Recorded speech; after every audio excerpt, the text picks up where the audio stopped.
Warning, this is not a podcast for those who have got it together. We are men seeking answers to the questions that have plagued our mind. Can we be undefeated?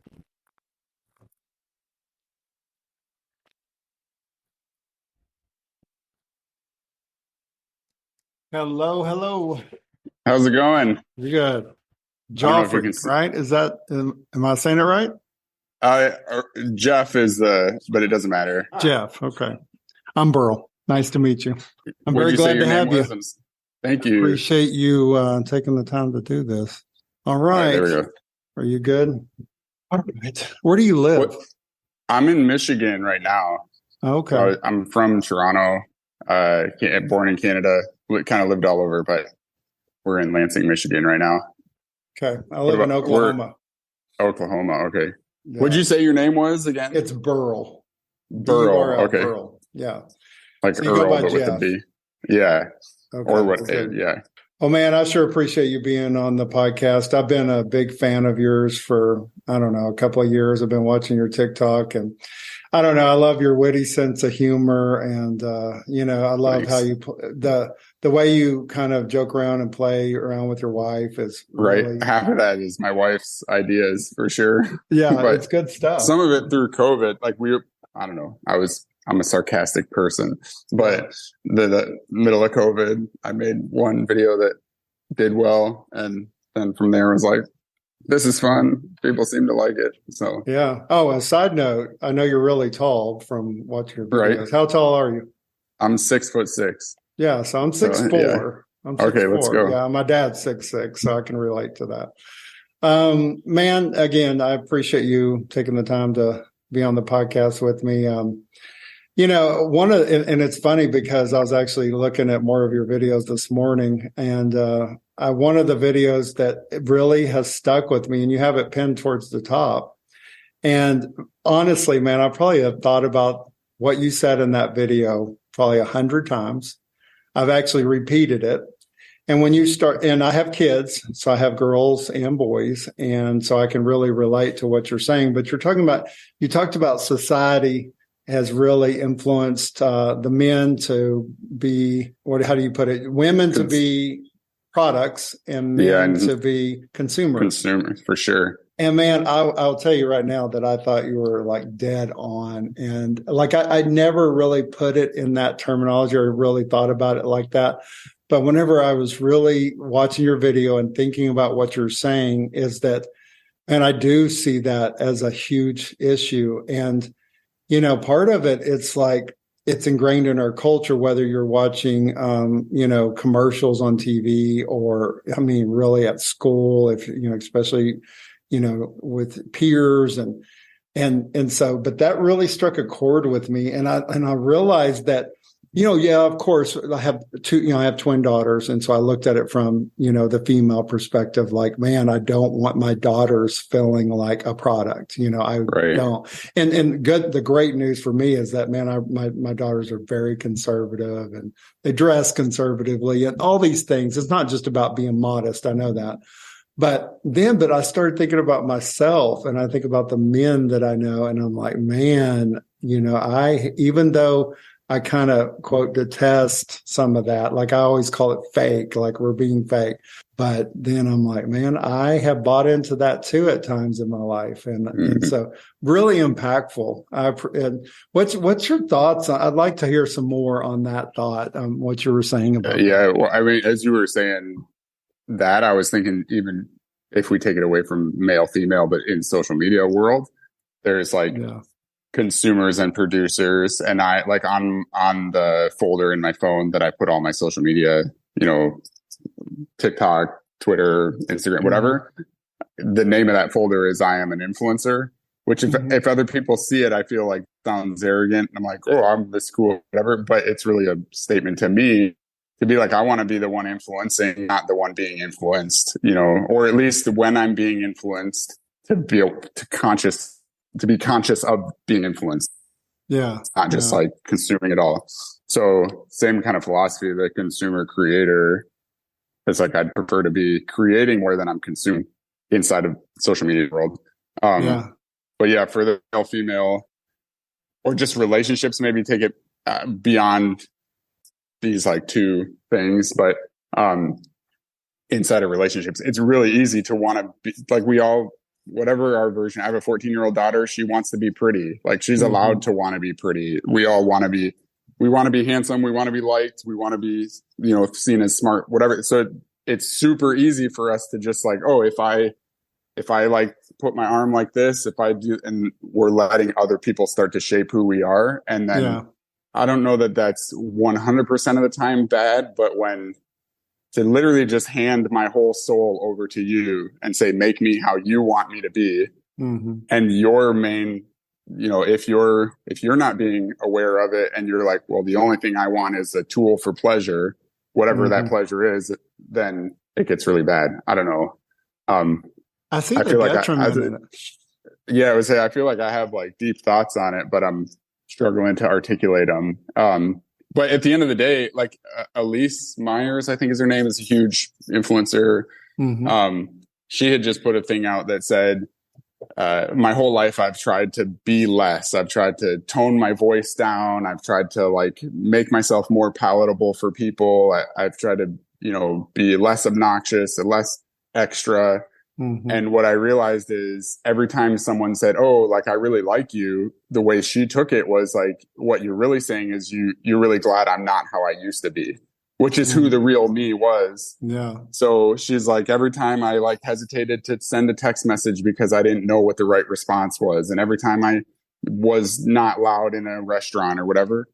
And then now, thankfully, she's got a platform enough that she feels comfortable being like, kind of screw that. I'm going to be myself. And my job in life isn't to be a consumable product for you. So if you don't like the taste of me, like, move on. And you're not, I'm not here for you. So I don't know. I know like somewhere in your world is depression and mental health and that. And there's the first time I can remember having suicidal ideation was in 3rd grade. Like, I walked in on my mom trying to kill herself. I have friends that have lost that fight and like all of that. And my wife is a trauma counselor and doing her doctorate in it. And like, so we're kind of surrounded by trauma, some by choice and some inflicted on us.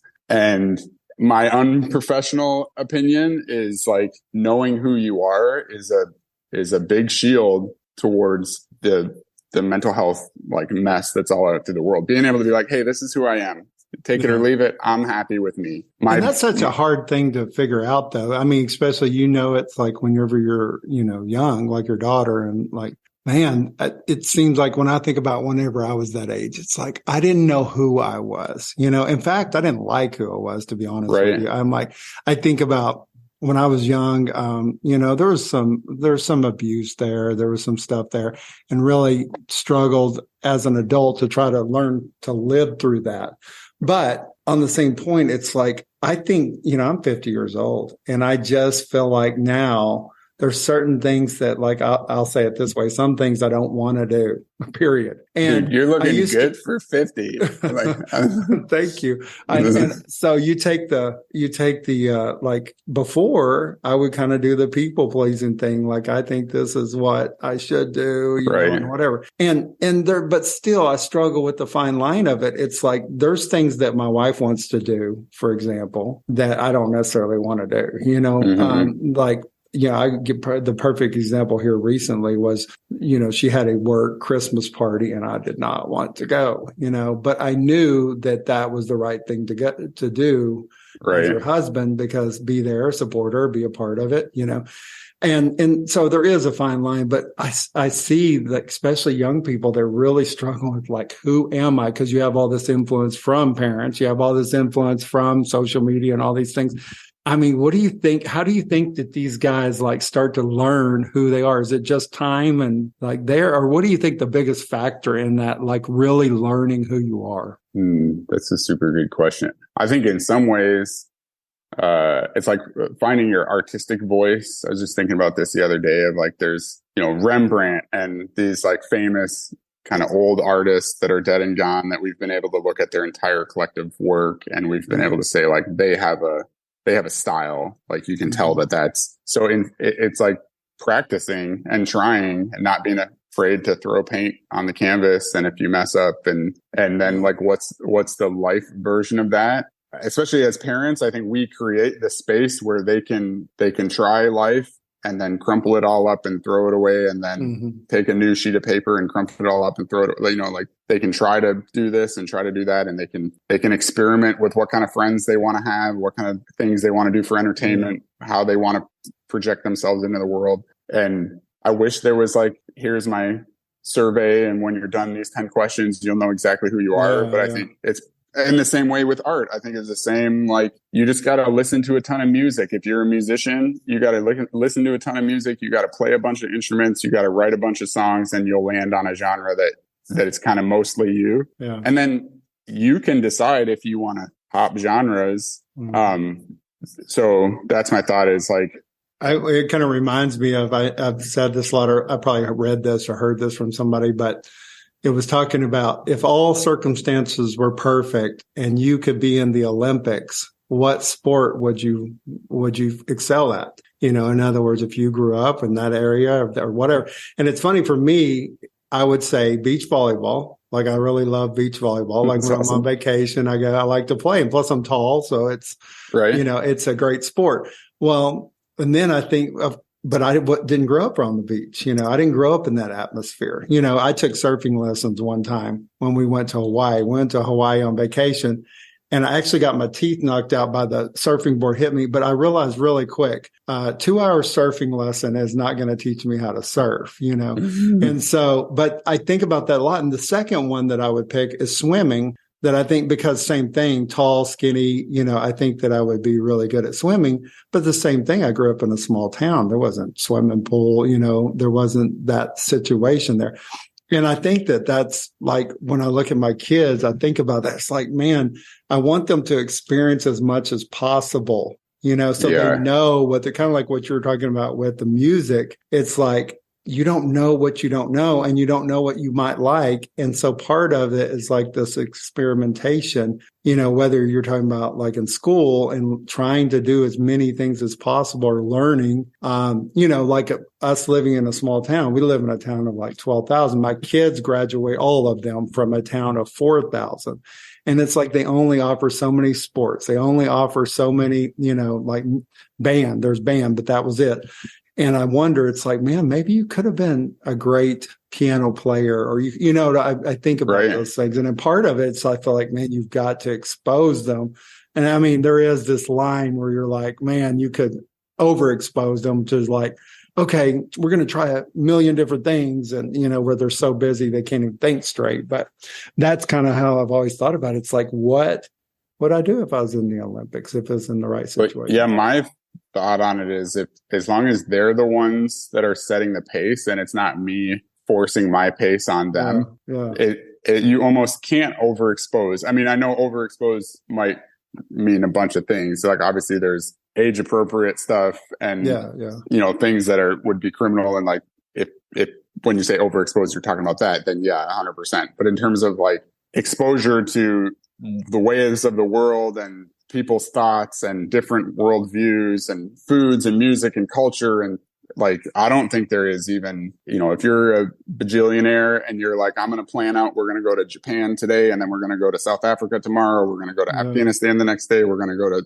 Canada the next, you know, if you had the ability to do that and expose your kids to that, I don't think, as long as it's them setting the pace, because if they're like, hey, this Afghan tea is really great, I want to stay here and like drink some of this tea some more, and you're like, nope, it's on to Canada. That's where I think parents get in trouble. But so a little bit about you, I definitely want, and I know people listening want to know about you. So from what I gathered, you're a pastor, and you've also, it seems like, done some mission work. So can you give us a little background of like where you've been and what you've done, and just give us a little bit of that background? Yeah. The one thing I'll say is I know that like pastor, Christian, missions work are trigger words for a lot of people, and for good reason. And in some ways in a lot of ways, they're trigger words for me as well. So just to put that caveat, I intentionally, not that this is a shout out, but it works, or a self promotion, whatever, but I intentionally have all my social media stuff is Geoff Loves All. So my worldview is is based, on the Bible. Most of the jurors in my head believe that there's a God, and that God's name is probably Jesus. And and in some ways, like we were talking about exposure, I often think if I was born in, the hills of Tibet and knew nothing but Tibetan Buddhism, would I be just as passionate about that as I am about Jesus? And like, I have no way of knowing, so yeah, that's the like disclaimer, I guess. But I spent 20 years in ministry, just recently retired from it. Felt like I could love people and express my convictions kind of in a better way, actually, without pastor in front of my name. So, still definitely a believer and have a relationship with Jesus and all of that. But 20 years in ministry, spent 10 of those years in China working with Tibetan people. Some of my best friends are Tibetan. And then spent the last 5 years working with an organization that helped oversee 368 humanitarian workers, missionaries in 122 countries, doing all kinds of different humanitarian work and non-government, government co-ops, like education, hygiene, all of it, really. So got to be sometimes literally thousands of miles away, but helping orchestrate that stuff. And then the pinnacle of, if you want to use the word called, like what I feel my life's purpose, at least for this season, is my wife and I with the mental health side. Like in those 20 years, I'm 38, got ordained when I was 18, like jumped right into it.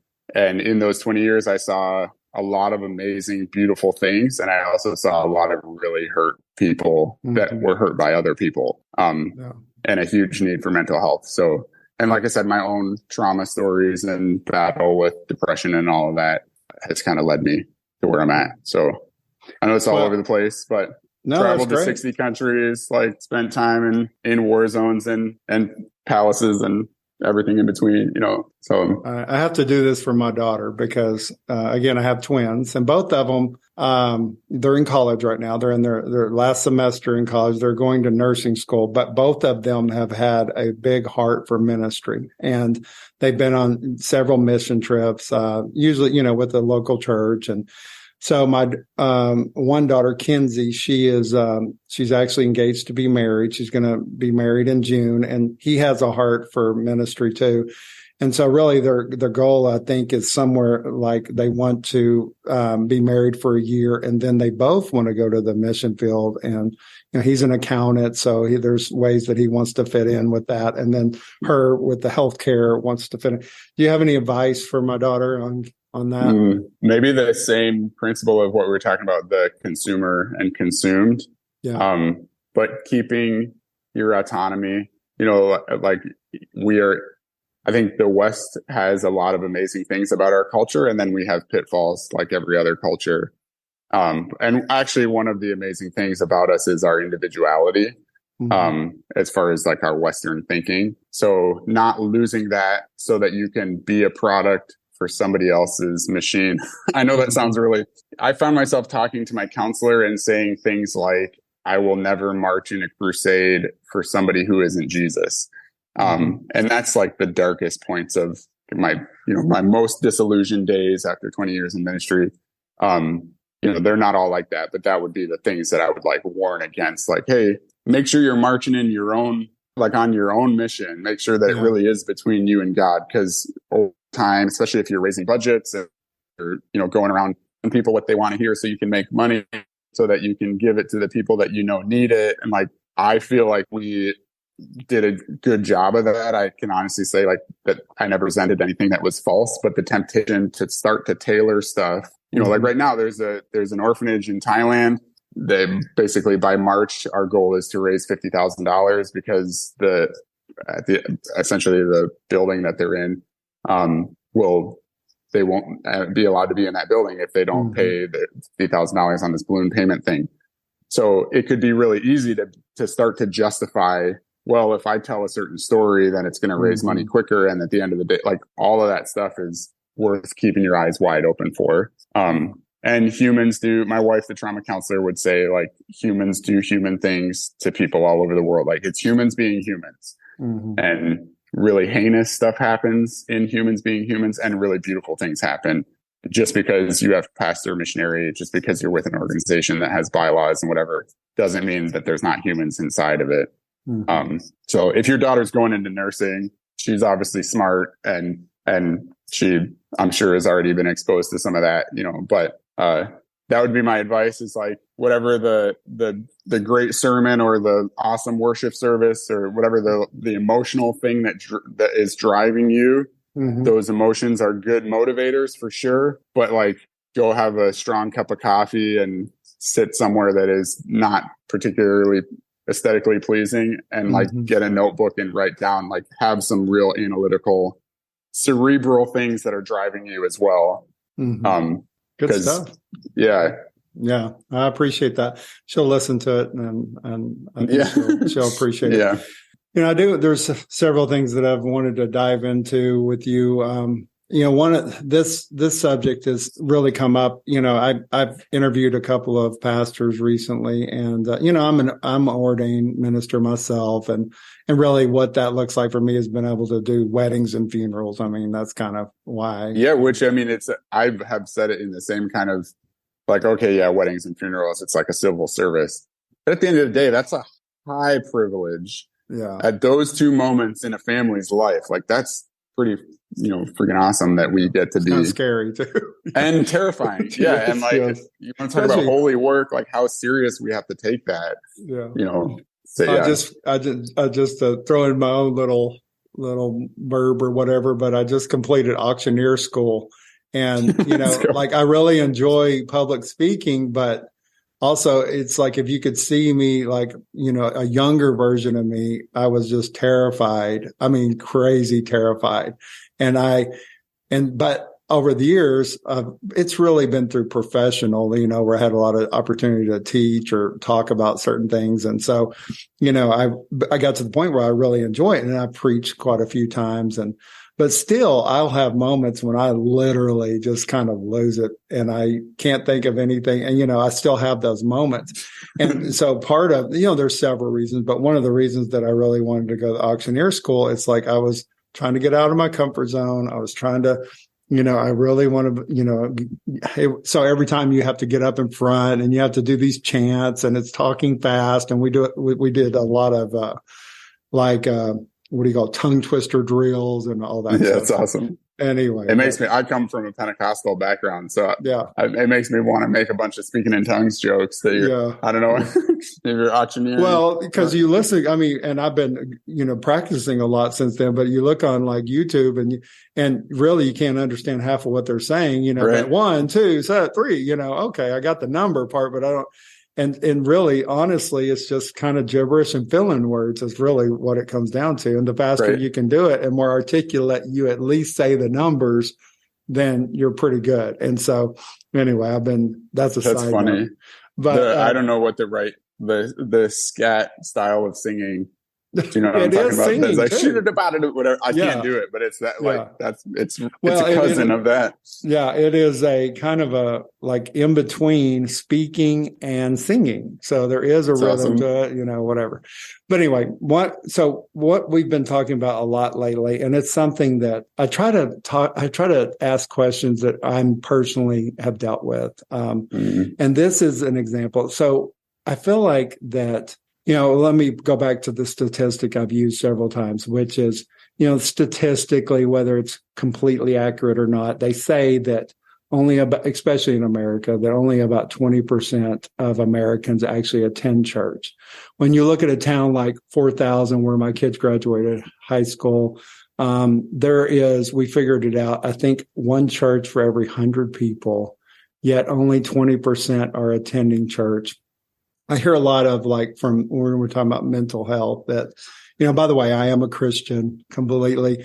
But also this has been very thought provoking for me too. It's like, what are we missing, in church? And what I've seen from, I'm involved in a lot of like AA groups. I'm involved in a lot of those type of I've been really involved in men's ministry. And what I see is that the last place they want to go to when they're seeking help is the church. And not to down on the church or not to down on one individual or anything like that. But I'm curious from your point of view, why you think that, we have tons and tons of churches, about 20% of the population, especially in America, attend, and why you feel like that men, and especially men, that's where I kind of relate. And, they struggle. Like if they're going through a divorce, it seems like the last place they want to talk to is the church. And so do you have any thoughts on that? I mean, there's so much there. Right off the bat is like at the men, if I'm going through a divorce or some hard thing, particularly if it's something that, has been shunned or frowned upon or put in the sin category, or I feel shameful, then, it's like I have enough voices in my own head telling me that I should have been a better husband. I don't need to go to church and have God Almighty, the King of the universe, tell me that. I had someone when I was in full-time ministry, and I had someone come to the front of we had like altar responses, kind of evangelical style, like service, and which was fine. But they'd come to the front and like the counseling brain in me is like, they're coming to the front kind of for counseling. It's like, but none of us are really qualified, whatever. So, but they come to the front, tears in their eyes. They're like, I love Jesus with all my heart. I've done, I love Jesus so much. I'm like, like, how can I help you? And this person said, but I know that he hates me. I'm like, where'd you read that? Or, I can guess maybe some of the places you heard it, but how did you get that? And this person had struggled with same-sex attraction. They have taken medicine to try to completely turn their sexuality off. They've done everything they can, even went on missions trips, signed up for stuff, tried to completely shut off their sexuality, but they're fighting their own, whatever's going on. And when somebody walks by that's the same sex, they're like, oh, I'm sexually attracted. Never acted out on it. Never, for 30 years, this person has lived that way. And their conclusion is God hates them. And so whatever that is in like the judgment first. And it isn't everybody. I would say it's probably not even the majority, but it sells, it's loud, it's provocative, and everybody talks about it. We spend so much time focusing on the two ends of the spectrum, the one like the Mother Teresa's and the incredible people that none of us, I shouldn't say none of us, but it starts to feel like unattainable. Yeah. And then we focus on the pedophiles and the embezzlers and the horrible, the people holding the signs out front, that say God hates, fill in the blank. But really the in between. So there's like 80% ish, whatever, the vast majority has been my experiences. But these two groups are so loud. And I think the guy going through a divorce or whatever is like, I don't want to have Mother Teresa tell me how sinful I am. And I don't want to be told that I'm this horrible person and God hates me. My experience with Jesus, it's like, if we take abortion as the issue, I know I'm like hitting all the buttons. I'm not doing that on purpose, but just going for it. Yeah. But we have the one side that murder, horrible, unforgivable sin, practically like they're holding their signs, they're chanting and spitting. They're like, it's World War III and they feel justified to do that. And then the other side, it's fine. It's, whatever, like don't take, and so these two sides are just hurling rockets at each other. Well, in all of that, there's a human being that's in the middle of it that didn't want to get pregnant, and now they have this unexpected pregnancy and they're terrified, and like there's this human person that's going through a hard situation, and so they're making a decision of what to do in the life that they're in. And I see Jesus not on this side and not on this side, but with that human saying, I love you, saying, I'm here for you, saying, hey, like, daughter, we see in the Gospels,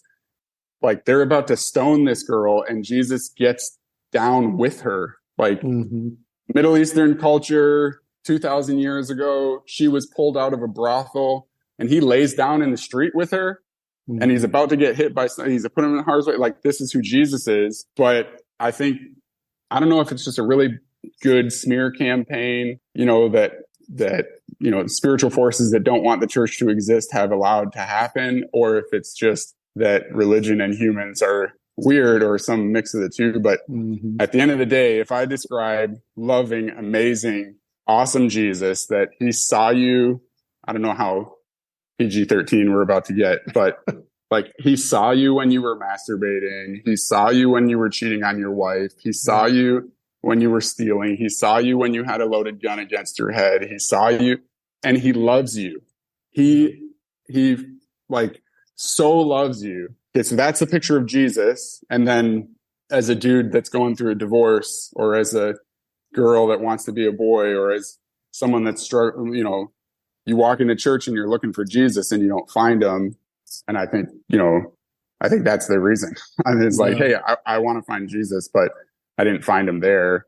And it just starts to become a fantasy fairy tale that in your mind, you're like, well, you know, some of the jurors in my head would really love to believe that there's a God that's that loving out there. But the reality is I have to look at the facts, and I don't see any evidence of that anywhere. It's like, I sympathize with people, because I'm like, in some ways you're not wrong. Like I could rant about that, which I don't really like. The other thing I think is community, in terms of like, what can we be?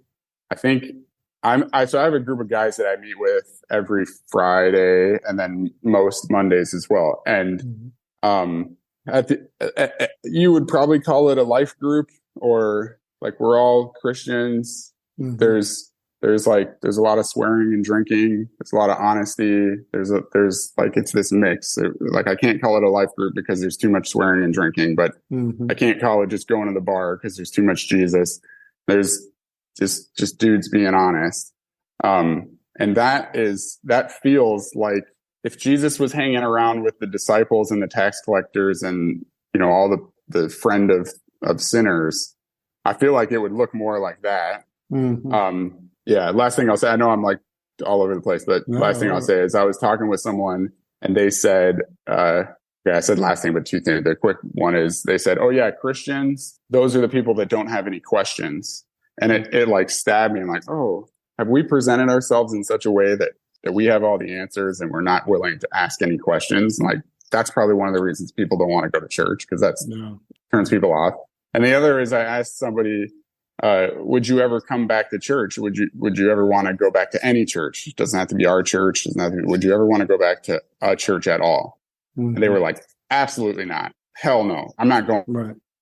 No. What would I get from that? Okay. It's like, do you want friends? Do you want community? Absolutely. I'm desperate for community. I want to go to the movies. I want to hang out. I want to play board games. I want to like just be in each other's life. Like, how can someone be totally not church? I'm desperate for community, and be able to articulate it. In my worldview, says like, community is church. Church is the mechanism for community. But that's been turned into like, the more you volunteer, the more you get to be part of the community. The less you volunteer, the more you're not part of the, like, there's so many different versions that aren't what people are actually looking for. And I think eventually it's like, hey, you can only, I don't want to pick out a certain restaurant, because it wouldn't be fair, but it's like, pick your favorite chain restaurant. You go to that one enough times, and you're like, if you have a bad experience every time, you're like, well, I'm not going to that restaurant anymore. Yeah, for sure. Well, and to give you a little background, we talked about mental health, we talked about suicide, but to give you a quick background that most of the people listening already know most of it. But, you know, I had really one aunt, and both of her sons with my cousin, they both committed suicide 10 years apart. The last one, it was about a year and a half ago, and him and I were really close, more like brothers. And my grandfather also committed suicide. But when my cousin committed suicide, part of it that hit so hard for me, and I mean, it hit really hard for me. And I went to this deep, dark place. And part of it is because our lives in so many ways had really, they were coincided. And you could see so much similarity in our lives. And, he had really struggled kind of all of his whole life. And I felt myself struggling, and, just a similarity. And I think the fact that I thought he would, because his brother committed suicide, I thought there's no way he would ever do this. And in my mind, before that, I thought outside of one of my kids committing, dying, that to me, him dying would be the absolute worst thing that could ever happen in my mind. And I don't know why I had that thought, and so when it happened, it just, really hit me, and it hit me hard. And, and I'm definitely still kind of dealing with it and all that. But one of the things that's kind of the backstory. But, I look at my own life, and in fact, I wrote it in a journal. And basically, it's this big old long, paragraph that talks about how, I haven't been that great a father like I wanted to be. I wasn't that great of husband like I wanted to be. This is like 10 years ago. And I wasn't, and I even mentioned that I wasn't as good as cousin as I wanted to be. And I just go on, and I'm really, this is a very suicidal, thought that I don't know why I'm here. I don't know why, bad, just really, a very deep, dark place. Yeah. And then I think about that. I think one of the gifts God's given me for, my entire life is that I've always had this very deep love of God. I mean, that's something that's been very important to me from a young age. I can remember a young age, people say, what'd you want to be when you're a kid like me? I wanted to be a preacher, and I remember as a kid, like in my room and, pretending like I was preaching to the dog or, whatever. And so I vividly remember that. And so, like for me, there grew this big disappointment with God. And that big disappointment came from the fact that maybe it was unrealistic expectations, but it was like, I strongly believe in God. He is a big part of my life. I love him, but yet I could never seem to be the person that I thought God wanted me to be. I could never seem to, live the way that God wanted me to live. And I'm like huge into the grace message, and what I mean by that is that I really intuitively understand God's grace and his mercy. And that's something that's been very important to me. But yet I still found this disappointment with God, and this disappointment. And if you had to like really try to pin that down, what it looked like for me was I believed that this is how a Christian should be. And I was not acting like how a Christian should be. And then I'm looking for God. Why isn't he helping me be the person I wanted to be? Yeah. And so there was this gap. And that gap, like I could never reconcile that gap within my life. Yeah. And he's just God. Struggle with that. Like he's God and you're not. And that is so frustrating. If I like I know I'm cutting you off, so I don't want you to lose your thought. I'm sorry. So my thought was I identify with from almost as long as two things have been constant in my life. One, a battle with suicidal ideation. Two, an unavoidable realization that God is around part of my life, however you want to say it. And those two things frustrate me so much because they shouldn't coexist, but they do. And I mean, it's not, yes, Jesus was really important to me, being a pastor, the Bible, all those things were really important to me. And then then I went through a season where I wanted them to not be, I hated them. I dreamed of it not being important to me, but I couldn't get rid of it. I couldn't read whatever the book is and then read the Bible and say that they're the same as much as I wanted to. I wanted to say, this is just some book put together by a bunch of old white dudes that's just for whatever, I wanted to believe that because it would make my world make sense, but I couldn't. If I'm honest with myself, I would read it and I would feel something, or God would interact some way. And I'd look to other books and religions and it just wasn't the same. So that was really frustrating.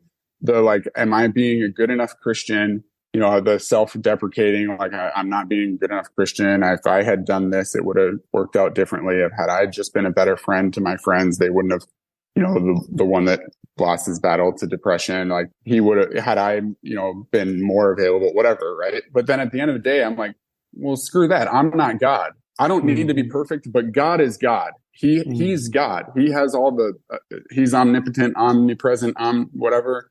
Yeah. So he should be the one that the responsibility falls on, because if he's supposed to be perfect and has the ability, I don't, right? So it's my mind is I let myself off the hook, but it wasn't satisfying because I'm putting God on the hook, and now I'm screaming at the ceiling and being like, this doesn't make any sense, but I can't get away from you, but I wish I could, Yeah. And in some ways, it's like, to some degree, that sums up my relationship with God. And the kicker of all of it is, I think Jesus is okay with it. Like, Yeah. I think he is fine with me being mad at him, and I think he like loves the interaction, and he loves on me and overwhelms me with his goodness, as much as I'm like, come on, like I didn't do this, but I wanted to take a picture of Jesus, find like whatever the most holy, like go to the Vatican and pay $1 billion for whatever the most holy depiction of Jesus that I could find. I wanted to put it in my front door, and I wanted to spit on its face and say, come here, you fight me. We're going to find out whether you're real or not. I'm picking a fight. I'd rather get punched in the face by my dad than neglected and have him not even be there. Right. That's my attitude. And I was there, and every time I bring that to Jesus, something like tangible, some overwhelming feeling, and it's never condemnation. It's never, what's wrong with you? Why are you thinking these evil thoughts? It's always, I love you.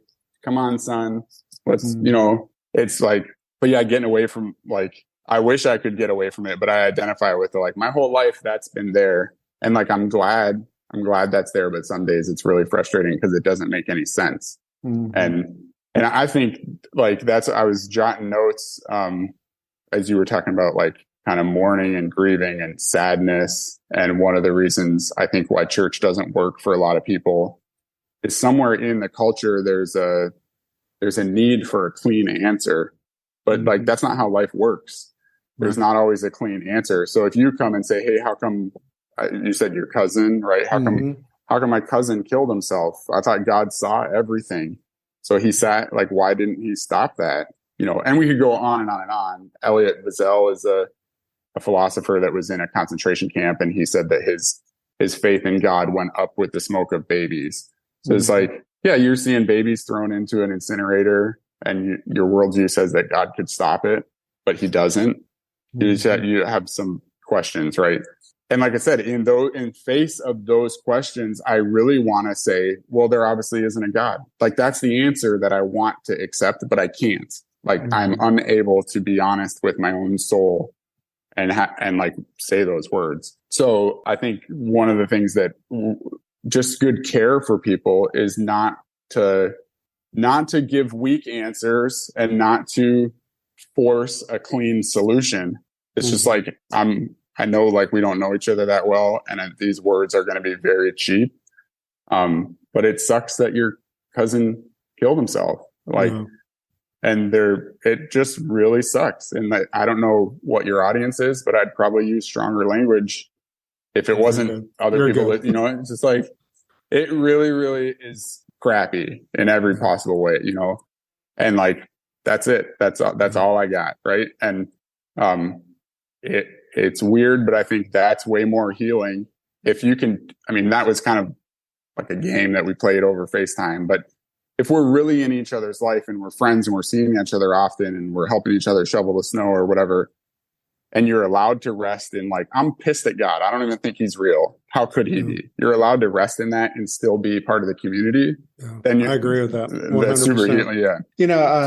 One of the things, I mean, I've had this thought lately, and I don't know, it's made me feel better. I like it, and the thought has been, what if all the bullshit, all the problems, all the sin, everything that's happened in my life, everything, what if it's just God's using those things that are bad because he's using those things for my good. And what I mean by that is that he's literally driving me deeper and deeper into him. And that thought is that, what if everything was made so everything was, loud, or everything was, I know it's not him doing it, but what if all those circumstances, really God's goal was for me to get to know him better and better and just drive into a deep, deep spiritual. And part of that is like, why would he need to go this route? And I know, because I'm stubborn, I'm hard-headed. I don't take the easy road. I don't, it's like I make it way more difficult than it needs to be. And part of that is that, but I feel like he's still, like, when I'm thinking good days, I'm thinking, man, I really see like his works and stuff that doesn't seem that great. And I feel like, man, maybe he's just driving me closer into him. And I don't know. I don't know if that's true, but yeah. And I like, it's not satisfying. I'm going to exercise the me being myself. And if I'm too extra in this, you can cut it out or whatever, it's like, but that's not satisfying at all. Like I want to call bullshit on it because it's fine when it's like, if you're talking about a flat tire or like, oh, my landlord upped my rent and, I have to get one less like coffee a week. If that's the type of stuff you're talking about, I could be like, maybe God's just trying to toughen you up or wisen you up or give you some different perspective or for those kind of things. But for like infants being raped, mass genocide, innocent people being slaughtered, like it would be hard. It doesn't work for me to be like, hey, like the reason you were raped when you were 8 years old is because God just wanted to drive you into a deeper relationship with him. Which that's where I'm not satisfied, but I don't know what the right word is, but I've just accepted that there isn't answers. Like there just is not an answer for that question. Yeah, that's a great point. And is God good? Yeah, I think so. I often say like the jurors in my head because it gives me a way to leave room for the unknown. And it's like, if there's 12 jurors in my head, 10 of them are like, yep, God's good. The other, one of them is like, this is stupid. There isn't a God at all. And the other one is like, there's a God, but he's not good. Because if he was, why would he just likes watching, or he's hands off or that. So I think I just say it's like, to me, I think that's part of exploring God. Somewhere in that worldview is God is infinitely beyond anything that I am. So it's like, it actually honors him and his godhood or it and its godness. It honors that by me saying there's all kinds of shit that I don't know, because it's God. So, well, and what I was going to say is that I absolutely get what you're saying. I have a friend that he's very vocal, and he was a youth minister for many years, and really got burned out and burned on that situation, and really kind of gave up on going to church anymore. But obviously he's still a Christian, and he believes in all these things. It's important to him, but he's just like, nah, I'm out on that. And one of the things we're talking about is the fact that, I don't, and it's kind of like what you're saying. It's like, go to the Old Testament and read where God said to destroy all the babies, all the women and children. And it's hard to reconcile. It's hard to reconcile a story like, I can't, Sapphire, I can't think anyway, where, hey, I didn't give all I didn't give all my money and I lie about it. Well, if that was the case, God's killing people who lie and say they gave all the money. You know what I'm saying? So it starts, and then those stories don't make sense. The people that have been traumatized at the hands of perverts and horrible people are like, okay, so you mean to tell me that God is going to open up the earth and swallow these people whole because they lied about, they only gave 80% of the profits to their house instead of 100%. Yeah. But this person can do this to me for years and God's just not going to, if we don't, the reality is, if we don't leave room for saying doesn't make sense, it's not right, and I don't really understand it. If we don't have that conversation, what's going on inside the heads of people that are being attacked by people in private are like, okay, you just preached on how if I give 9% instead of 10%, that God might kill me. But I go home and get beat every day, and God isn't killing that person.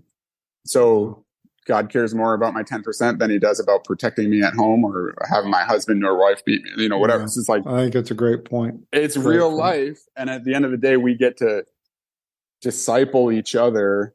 And I have a perspective of this because I get to sit down, and my wife even more gets to sit down with people that are asking those kind of, huge questions because they've been traumatized for a long time. So, I think we do ourselves a disservice. Maybe the motive is, I don't want to dishonor God. I don't want to question the infallible word of God. I want to make sure that I fear the Lord. I want to make sure that all my thoughts are orthodox and I represent Jesus well. Therefore, anytime there's a question, I'm just going to give some cheap answer or avoid it altogether. And at the end of the day, the world is like, can I call BS on that? Because I actually am a real person. Yeah. So I think it's great. I like you called some of mine BS. So that's good. sorry. I mean, that's why I'm talking to you, because I'd like to hear your thoughts and this is kind of on the same subject, slightly different, but there's always been, it's another subject that's been brought up lately a lot. And I'm curious your thoughts on it, which is, it's kind of like this age old debate. Is it law? Is it grace? But, and really I'm like referring to like in James, whenever it talks about like faith without works is dead. And that's been a debated issue. Denominations are built on that subject. But for me, when I think about personally, how does that affect me? And I think it goes back to, I really struggle because, I came from pretty legalistic background, like growing up in church. And then for me, when I was introduced to kind of the grace message and God's forgiveness and his, really the forgiveness, the righteousness, all these things that I was like, man, it really blew me away. And it impacted my life. In fact, I always jokingly tell the story of like, whenever I really started understanding God's grace, I put together a PowerPoint and I went in front of my family and I did a PowerPoint presentation about how great God's grace is. That's how, obviously I was young and not, I was kind of like pushing it down, stuffing it down people's throat. But part of it is like, it was so freeing when you go from this very legalistic that I did not understand, and it did not make sense to me, to this very grace-driven message. And so like, I struggle with it still, and I hear people struggling with it, is that, yes, it's like, it is faith, but then also where the works. It's like, what, like, I'll give you an example. A very popular radio preacher, I know him. He uses this a lot. It's faith. It's Jesus plus nothing. Jesus plus nothing. And I really believed that for many, many years. Jesus plus nothing. But then I start thinking about it now, and I'm like, is it really Jesus plus nothing? Because I feel like that there has to be, and I struggle with it. It's like, where is my action in this? Because I could just sit around every day, Jesus plus nothing, Jesus, Jesus, Jesus. But yet, if I, like here lately, the last, I'd say 6 months, I've been very mechanical about having like a morning devotional with God. And part of it's like, I want to do it. So when I say mechanical, I may not feel like doing it, but I may read a devotional. I may sit there and meditate on, what I read. I may mechanically pray for each one of my kids. And part of that's just something that I feel like that I want to do. Okay. But in the past, I've been like mechanical. I'll give you another example of that. Is like, I was not a big fan of the Lord's Prayer. And the reason I wasn't is a couple of different reasons. One is because right after the Lord's Prayer, it says, don't be like the heathens do, repeat the same prayer over and over again. And here we are. Right. So here we are, repeating the same prayer again. Funny. Well, I can hang with the auctioneers. If I'm saying the Lord's Prayer, because I've said it a billion times. Yeah. Awesome. And then the other side of it is I don't think it's fully applicable, because that was for Jesus' death. There's just more on it. And so, right. But what I've kind of switched my views lately, and the views has been some, like, for me, I guess the bottom line is I felt like that I had started to make God so complicated. He is complicated. Mm. But part of it is like kind of like going back to the faith like a child. It's like, maybe I've just made this whole thing too complicated. And it's funny because when you first started talking about this, you were the way you described Jesus and the way you described, it's like, I felt it in my heart. I was like, man, that is very simple. It's like, this is what the facts of Jesus is. And so part of it's like, man, I feel like I've made it too complicated. So I can see why somebody who never really maybe knew God and they say the Lord's Prayer, maybe that's their way of, connecting.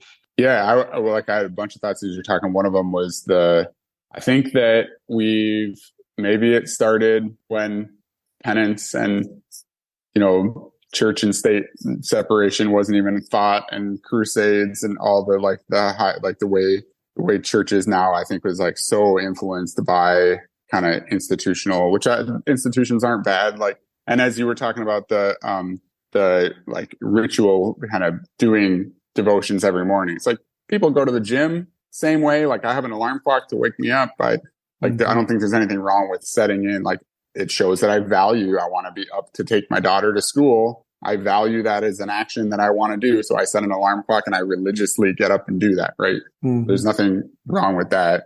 But the Crusades thought, or like the kind of institutional, I think that somewhere along our history, there's been this huge focus on salvation from hell, that your eternal destination is the most important and should be the only focus of your life.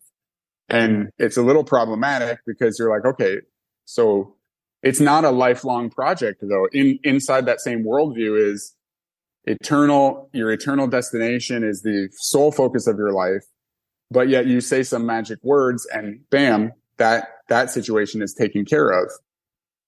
But don't lose it, right? So there's this thing that you have to think about and focus on your entire life, but it doesn't actually take a ton of energy. It's not a lifelong project. It's just, it can be done in 2 seconds, but it should be my only focus for my entire life. Where I think I personally, whatever influence I have in these kind of conversations, is like, what if we said, okay, your salvation is secured. Jesus died on the cross for you. Blood was paid. Like whatever the doctrine of that is. Now let's talk about your purpose. Let's talk about why you have the neighbors you have. Let's talk about why your kids have the personality. Why are they in your home? Why did God knit them together and make them like he made them to be raised by you? Let's talk about your purpose. Inside of that, if I have faith, so then I wrote down, define works and what are you afraid of?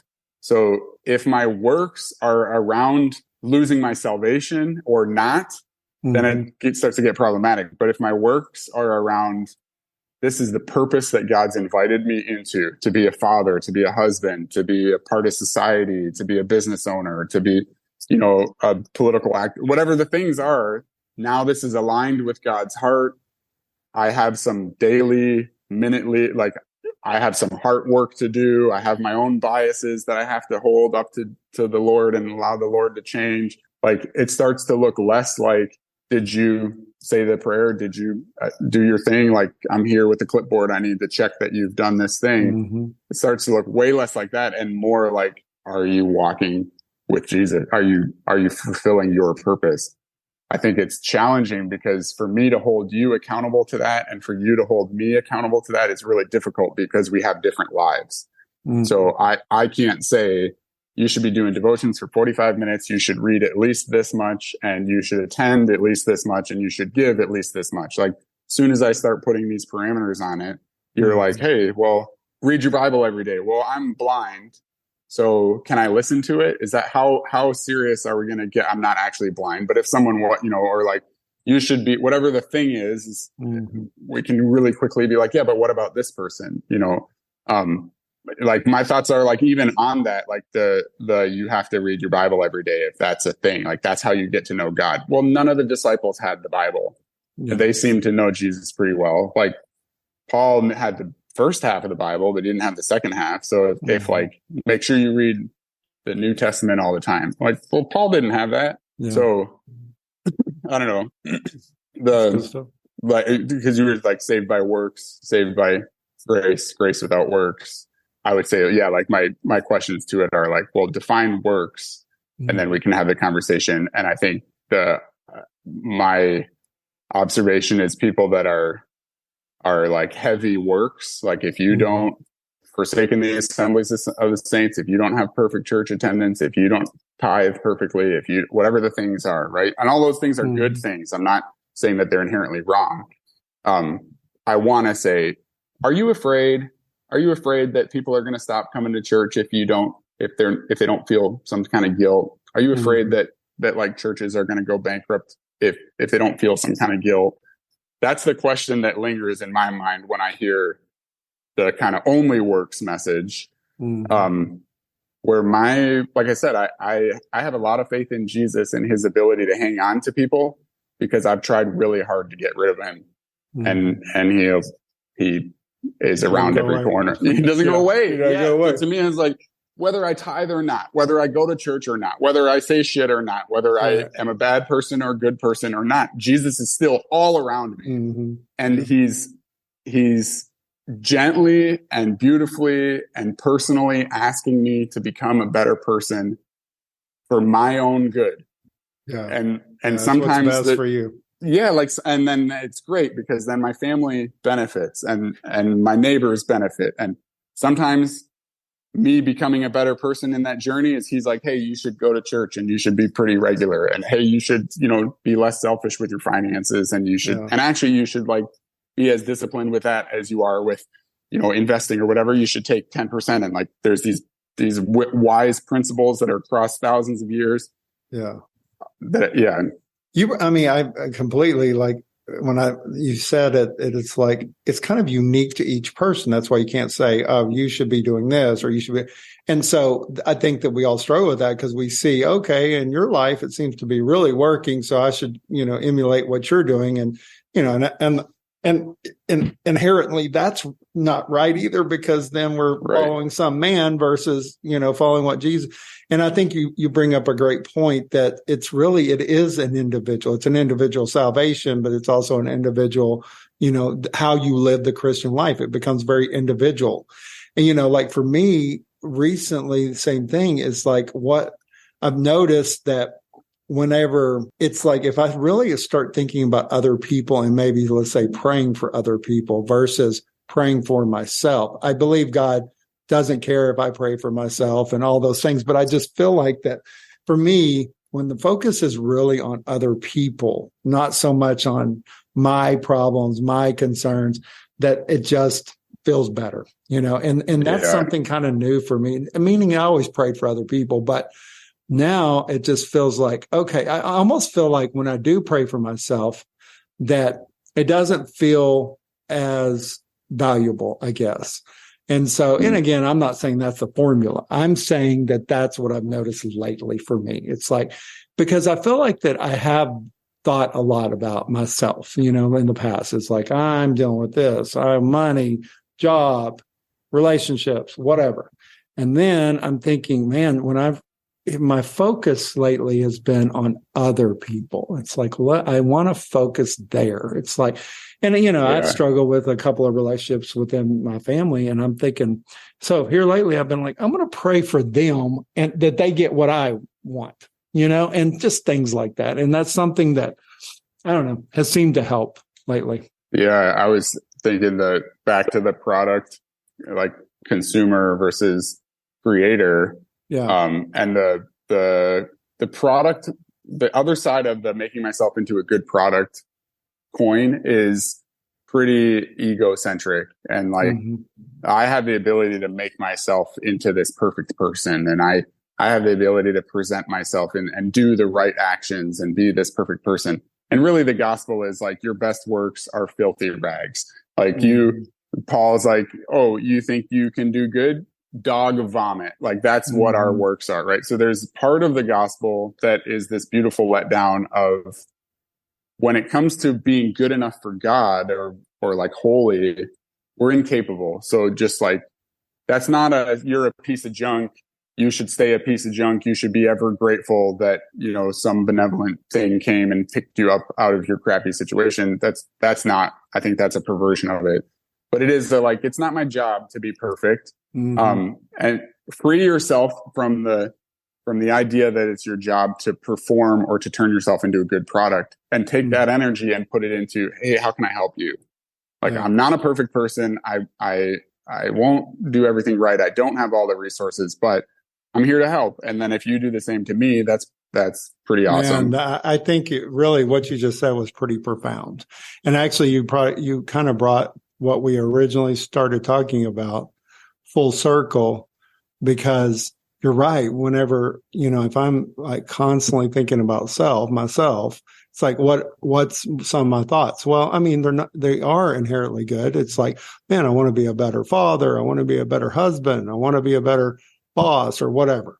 And yet it's still this focus on myself and me being a good consumer. Yeah. Somewhere in that is either you're like, either you get suicidal because you come to the realization that it's an impossible task. right? Yeah. Or you're like, actually, deep down, I know that I at least have the ability to be perfect because aren't I awesome? And if I just worked a little bit harder, I could be perfect. Yeah. Like both of those are super weird. So, but I think that's great. A quick thought is the created in God's image. I think of that. I love art. I love creation in general. I love like the production of expression.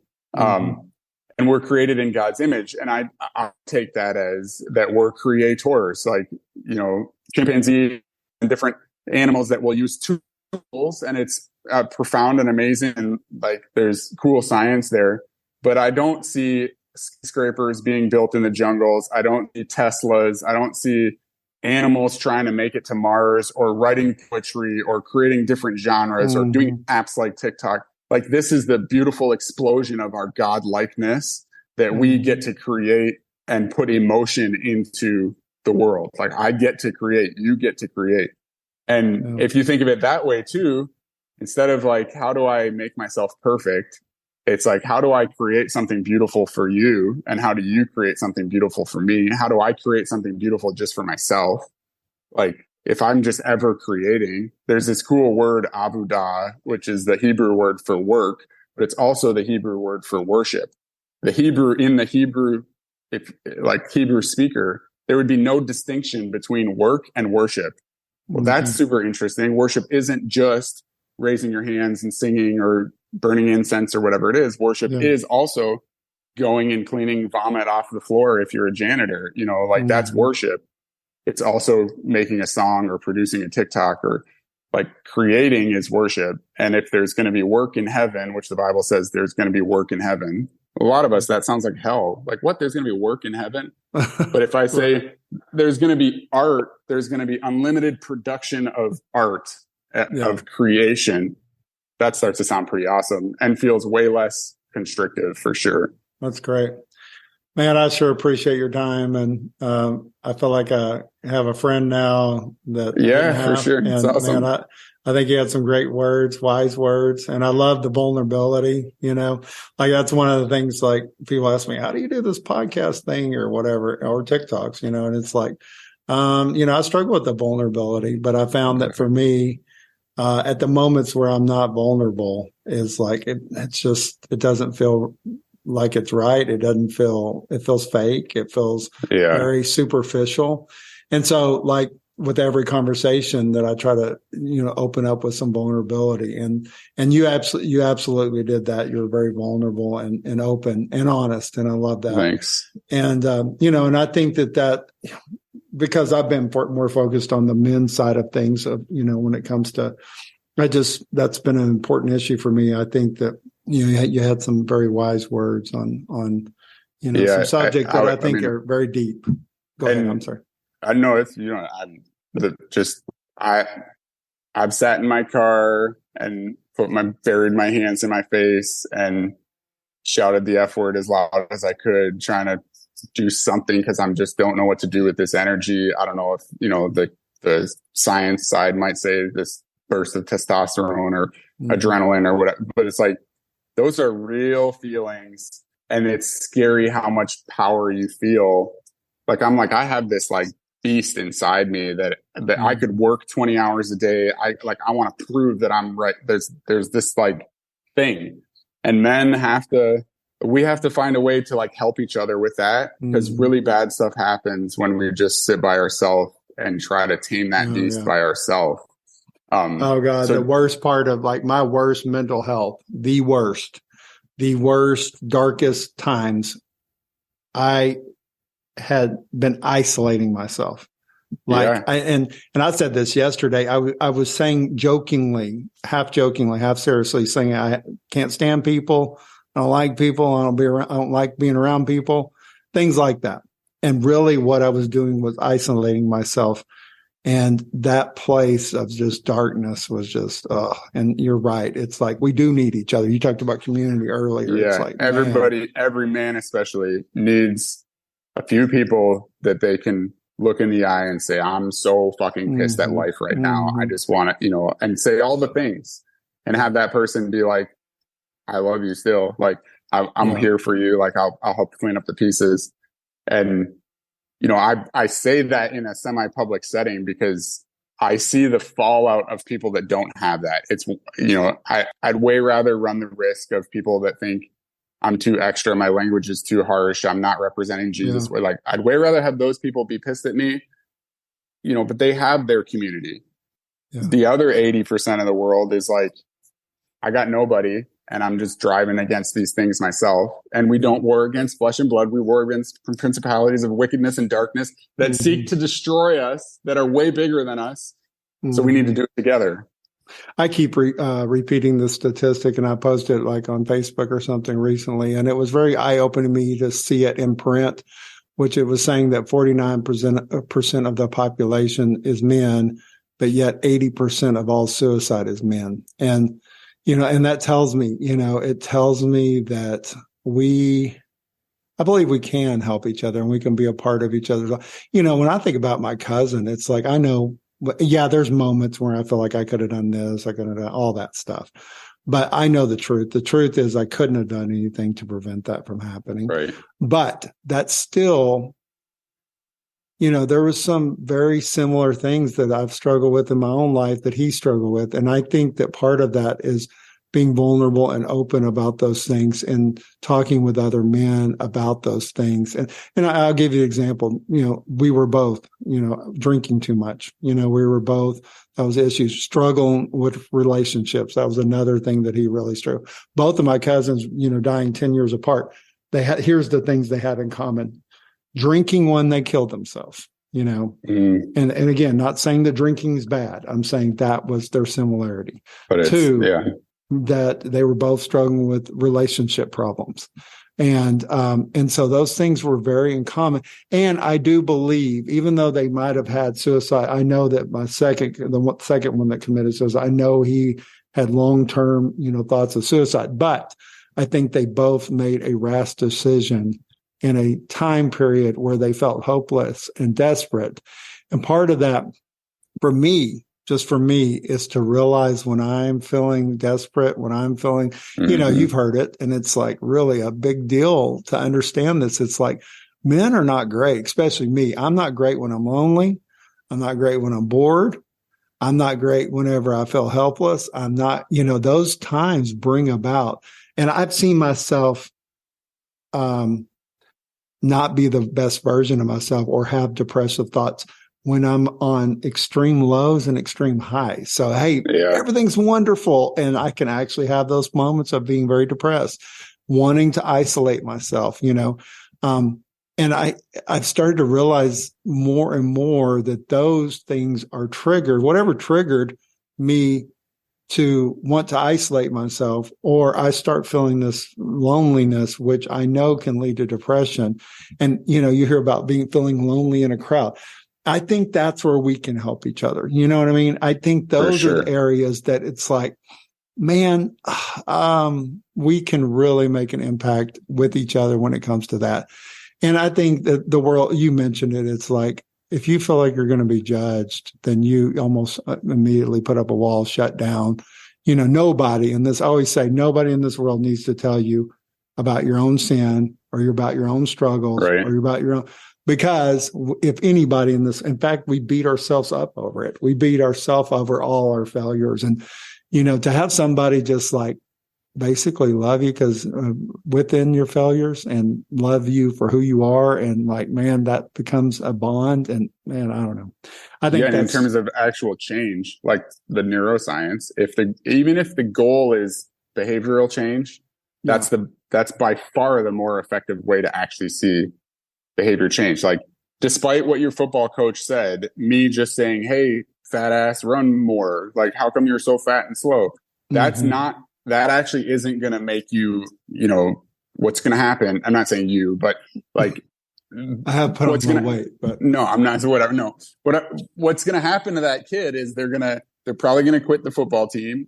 If they don't quit the football team, they're going to go home and they're going to eat more. They're going to run less. They're going to hate football. Everything about it is just going to, but if it's like, hey, Johnny, you got a ton of potential. Is there any way that I can help you? Like, I see that, I see you're at an 8, but you could move up to a 10 if you, just put a little bit extra time in it. And I really believe in you. So I'm going to have you run a few more laps. And I know you're not going to like it, but just here's the why behind it. That's actually going to do way more, and give. So.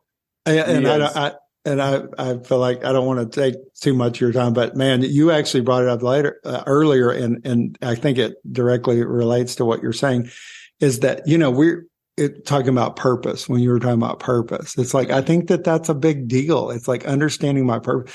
You know what is so amazing? Like you take something like me doing auctioneer school, or you trying something new, or like something you do every day. It's like, it feels really good for somebody you trust and believe, for them to say, man, I just want you to know you're a really good speaker. You should continue doing that.